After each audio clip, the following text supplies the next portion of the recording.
என்னடா வண்டி பண்ணி வச்சிருக்கீங்க? துபாயில ஒரு நாள் வீக் ஆஃப் வந்தா எல்லாரும் எப்படி ஸ்பெண்ட் பண்ணுவாங்க, ஆனா நாங்க எப்படி நம்ம பண்ணுவோம்? வாரம் ஒரு நாள் லீவ் வருதோ இல்லையோ இந்த வண்டி சர்வீஸ். அதனால வீக் ஆஃப் பொறுத்த வரைக்கும் நாங்கள் எப்போதுமே சர்வீஸ் கரெக்டாக வந்துடுவோம். அதனால இப்பயும் நாங்கள் சர்வீஸாக வந்துருக்கோம். காலையில 8 மணிக்கு வந்தோம், ஆனால் இன்னமும் உட்காந்து தான் இருக்கும். ஒரு 4 மணி நேரம் கிட்ட ஆயிடுச்சு.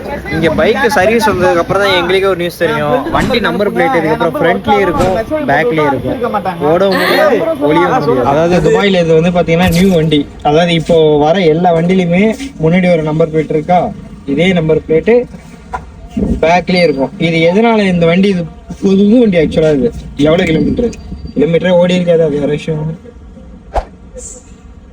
0 கிலோமீட்டர். இது வந்து நியூ வண்டி. இது இப்போ வர எல்லா வண்டியிலுமே இந்த ரூல்ஸ் போட்டிருக்காங்க. இது இங்கேயும் நம்பர் பிளேட், இங்கேயும் நம்பர் பிளேட். கேமரால இருந்து எவனுமே தப்பிக்க முடியாது. எவ்வளவு கஞ்சத்தனம் பண்ணிருக்கான பாரு. இதுல ஒரு ஆங்கிள் மாதிரி கொடுத்த கூட, ஒரு ஸ்டைலிஷ் கூட வைக்காம எப்படி கொடுத்துடாம நம்பர் பிளேட் பார்க்கவே அசிங்கமா இருக்குது வண்டியை. என்னடா வண்டியை பண்ணி வச்சிருக்கீங்க?